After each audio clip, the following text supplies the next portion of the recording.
আর আল্লাহ তাআলার বিধানের মধ্যে একটা অন্যতম গুরুত্বপূর্ণ বিধান হলো পিতামাতার প্রতি উত্তম আচরণ, ভালো ব্যবহার। আমরা পিতামাতার সাথে ভালো ব্যবহার করতে গেলে আমাদের অনেক সমস্যা তৈরি হয়। আমরা পিতামাতার সাথে ভালো আচরণ করতে পারি না, আমরা পিতামাতার সাথে খুব নিকৃষ্ট আচরণ করি। দেখা যায় পিতামাতা সন্তানকে বড় করার জন্য, একটা ভালো পজিশনে নিয়ে যাওয়ার জন্য তার দিনের পর দিন, রাতের পর রাত তিনি কষ্ট সহ্য করেন। কিন্তু যেই সন্তানের জন্য দিনের পর দিন, রাতের পর রাত কষ্ট সহ্য করে এই সন্তানকে পৃথিবীর বুকে নিয়ে আসেন এবং আনার পরে, এই পৃথিবীতে আসার পরে সেই সন্তানের জন্য তিনি এই শীতকে উপেক্ষা করে, এই গরমকে উপেক্ষা করে তিনি নিজে কখনো খান না। এই সন্তানটিকে এত কষ্ট করে বড় করার পরেও এই সন্তান সেই পিতা এবং মাতার সাথে এত রূঢ় আচরণ করেন এবং এত মন্দ আচরণ করেন যে এই পিতামাতা কষ্ট পায়। পিতামাতা এত কষ্ট পায় যে এই সন্তান টেরই পায় না। পিতামাতার সাথে এত অশালীন আচরণ, এত মন্দ আচরণ করা হয়, অথচ তারা দেখা গেল যে একজন নেতার সাথে সে চলে, অথবা কোনো একজন নেতার সাথে সে চলে, মনে করেন একজন নেতার সাথে সে চলে, সেই নেতাকেই সে ফলো করে, নেতাকেই ভালোবাসে। এখন বাবা এবং মা যদি বলে যে বাবা ধরো যে 500 টাকা তোমাকে দিলাম, তুমি এটা নিয়ে বাজারে গিয়ে বাজার খরচ করবে, 100 টাকা বাঁচবে, এটা তুমি পকেটে ঢুকাবা, এই টাকা তুমি খরচ করবে, এই টাকাটা তোমার। 500 টাকার মধ্যে 400 টাকা খরচ করবে আর 100 টাকা তোমার পকেটে ঢুকবে, এই টাকাটা বাঁচবে, এটা তোমার জন্য হালাল করে দিলাম, এই টাকা দিয়ে তুমি যা খুশি তাই করতে পারো। তারপরে ওই সন্তান ওই টাকা নিয়ে বাজার খরচে বাজার করতে যাবে না, অথচ তার নেতা তাকে ডেকেছে, ফোন দিয়ে ডাকলো যে হে অমুক, তুমি একটু আসো, আজকে একটা মিছিল আছে, এই মিছিলে তোমাকে অংশগ্রহণ করতে হবে, এখানে তোমাকে বম্বিং করতে হবে, এখানে তোমাকে আর্মস দেওয়া হবে, এই আর্মস দিয়ে তুমি শুট করবা। সে হাসতে হাসতে, নাচতে নাচতে পুরো বোকার মতো, সে বেহার মতো চলে যাবে ওই নেতার কাছে, গিয়ে তাকে একটা আর্মস বা একটা ককটেল বা একটা বোমা ধরিয়ে দেওয়া হলো। সে করলো কি, মিছিলের মধ্যে মেরে দিল, যদি ভিডিও ফুটেজে ধরা পড়ে গেল, তাকে ধরে নিয়ে গেল সে জেলখানায়।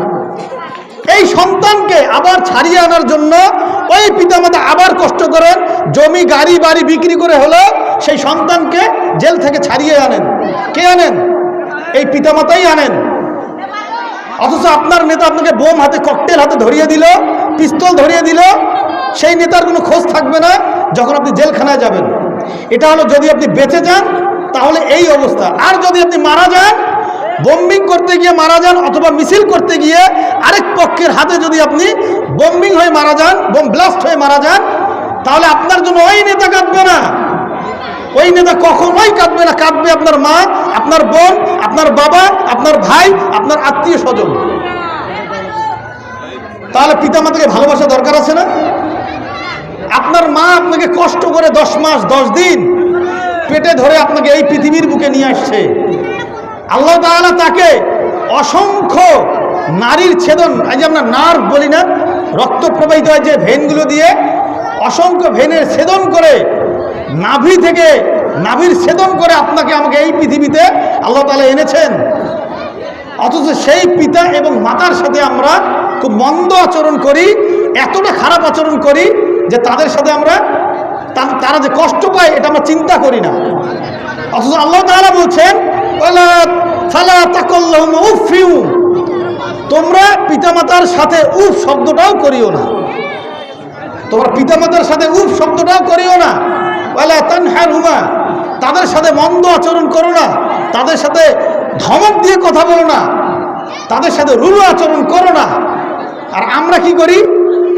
আমরা সবচেয়ে খারাপ আচরণ, আমরা এই পৃথিবীর বুকে সবচেয়ে খারাপ আচরণ করি পিতা এবং মাতার সাথে, করি না ভাই? এরকম আমাদের সমাজে আছে না? আছে।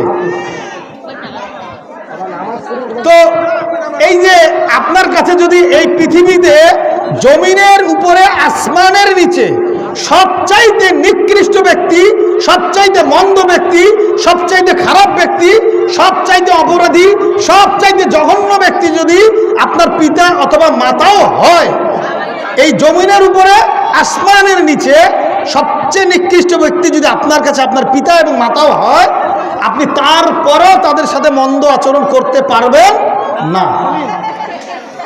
করা যাবে? যাবে না। অথচ আমরা বিয়ের পরে আমাদের সমাজের এক শ্রেণীর কুলাঙ্গার সন্তানেরা কি করে? মায়ের সাথে খারাপ ব্যবহার করে, বউয়ের কথা শুনে। আছে না ভাই? এরকম ডাকাত আছে না? বউয়ের কথা শুনে মায়ের গায়ে হাত তোলে। এরকমও ডাকাত, এরকমও নিকৃষ্ট, এরকমও জাহেল ব্যক্তি এই পৃথিবীতে আছে, পিতামাতার গায়ে হাত তোলে। আছে না? মনে রাখবেন, আজকে পিতামাতার সাথে যে মন্দ আচরণ করবে, কালকে যখন আপনি পিতামাতা হবেন তখন আপনার সাথেও আপনার সন্তান সেই আচরণটা করবে যে আচরণটা আপনি আপনার পিতামাতার সাথে করেছেন। তাহলে এই পিতামাতা এমন এক ব্যক্তি যাকে আল্লাহ তাআলা রাসূল সাল্লাল্লাহু আলাইহি সাল্লাম সম্মান করতে বলেছেন। তো পিতামাতাকে সম্মান জানাতে হবে, পিতামাতাকে সম্মান জানাতে হবে। পৃথিবীর বুকে রাসূল সাল্লাল্লাহু আলাইহি ওয়াসাল্লামের পরে যদি আর কাউকে ভালোবাসতে হয় তবে সেটা পিতামাতা। তার মানে বলছি না আপনি আপনার স্ত্রীকে ভালোবাসবেন না। এখন এই কথা শুনে বাসায় গিয়ে স্ত্রীকে মারবেন আর মাকে খুশি করাবেন, এটাও ইসলাম বলেনি। আমরা কি করি? সমাজে বউয়ের সাথে মা, মায়ের সাথে বউকে মিলিয়ে ফেলি। করে না এরকম? বউয়ের সম্পর্ক আর মায়ের সম্পর্ক এক হবে? মায়ের স্থান মায়ের জায়গায় থাকবে, স্ত্রীর স্থান স্ত্রীর জায়গায় থাকতে হবে। পিতামাতার জন্য আমাদেরকে দোয়া করতে হবে, রব্বির হামহুমা কামা রব্বায়ানি সগীরা। হে আল্লাহ, আপনি আমার পিতামাতাকে সেইভাবে রাখুন, সেইভাবে আপনি তাদেরকে শান্তিতে রাখুন, সেইভাবে আপনি তাদেরকে রহমত করুন তাদের উপরে, যেভাবে আমার পিতামাতা শৈশবে আমার উপরে পরিচর্যা করেছে, আমাকে দেখেছে, আমার দেখভাল করেছে, আমাকে যেভাবে লালন পালন করেছে। আর আমরা পিতামাতার সাথে মন্দ আচরণ করি। পিতামাতা অবহেলিত হয়ে যায় যখন সন্তান ভালো চাকরি করে, অথচ এই সন্তানকে ভালো চাকরি করার জন্য এই পিতা এবং মাতা অনেক কষ্ট করে, দিনের পর দিন কষ্ট সহ্য করে। আপনি কি জানেন আমি কতটুকু জানি? যখন আমরা ছোট ছিলাম আমার মা আমাকে কতটা কষ্ট করেছে। এই যে শীতের রাতে, এখন যে শীত, যদি কারো আশপাশে যদি নবজাতক শিশু থাকে তাহলে সেই মাকে জিজ্ঞাসা করবেন, সেটা 2টা-3টার দিকে ঘুম ভেঙে যায় তার, এই সন্তানের কান্নায় তার ঘুম ভেঙে যায়। অথচ আমাদের সমাজে দেখা যায় এই মা ঘুমাতে পারে না। আমাদের মায়েরা ঘুমাতে পারেননি যখন আমরা ছোট ছিলাম, আমাদের মা ঘুমাতে পারেননি।